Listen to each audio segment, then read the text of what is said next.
How's it going, everyone? Chris here with the next installment of my Black Ops weapon guys. This time I'm taking a look at the next shotgun, the HS-10.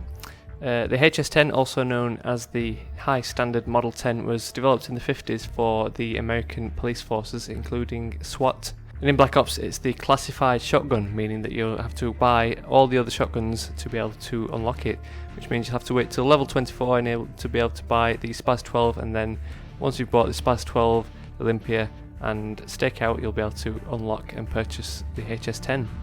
I made a little bit of a mistake in the Stakeout video. I've mentioned that all the shotguns have 40 damage. That isn't true. The Olympia and Stakeout have 40 damage, but the semi-automatic shotguns, the SPAS-12 and the HS-10, both have 30 damage for balance purposes.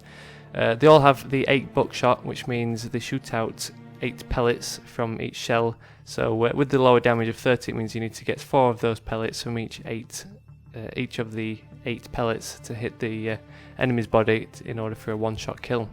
The recoil on the HS-10 is pretty low with a super fast sensor speed.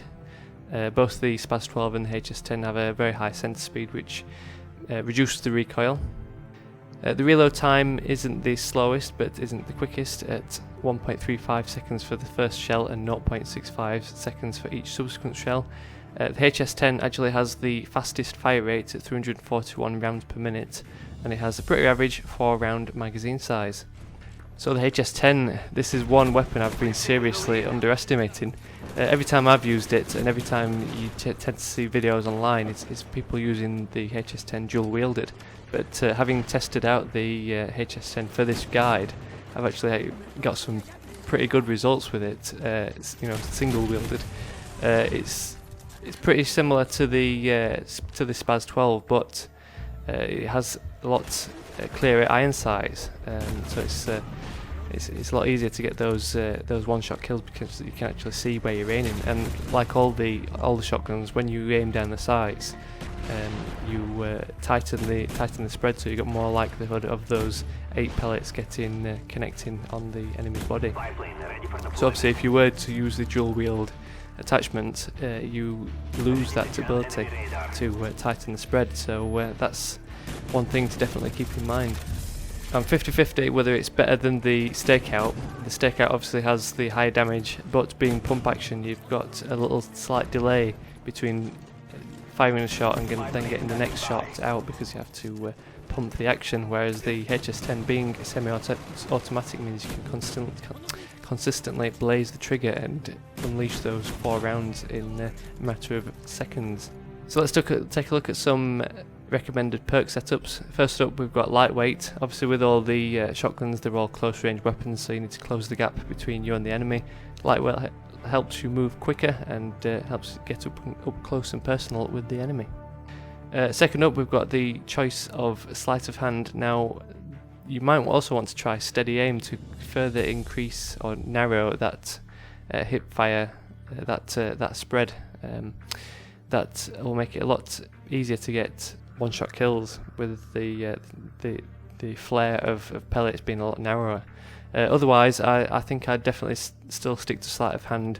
With it only being a 4-round magazine size, you can find it exhausting the ammo pretty quickly, so sleight of hand helps you replenish your shells super fast. And third up, we've got marathon, just to go hand in hand with lightweight. You want to be running around the map as much as possible and getting up close to the enemy, so marathon, especially the pro version, helps enable you to consistently sprint all the time. So attachments wise, like with all the shotguns, you either had the choice of one attachment or none at all. With the HS-10, it's the choice of dual wield, which means you can hold a HS-10 shotgun in each hand.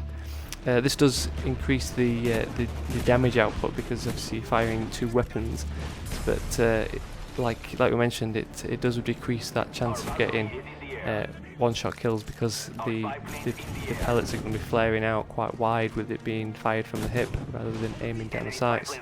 So it's definitely one to consider if you wanted to have some fun. It's really recognisable with the sound of it, especially when there's 2 blazing off at the same time. Otherwise, just to fill out the gaps on the chart, we've got 2 other equipment choices you might consider. Concussion Grenades to help you catch up with the enemy, because unlike flash grenades, concussions slow the enemy down, as well as blinding and deafening them.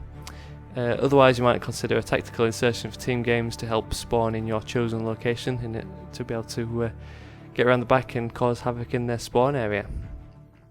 So definitely give the HS-10 a try, whether it's single wielded or dual wielded. Like I said, I'd never considered using it as a single wield weapon. Everyone tends to use it dual wielded, but it really is quite good. So give it a try and let me know your thoughts on it. So thanks for watching. Drop me a thumbs up if you enjoyed this video. It'd be really appreciated. It helps out lots. So thanks again. I'll catch you all later.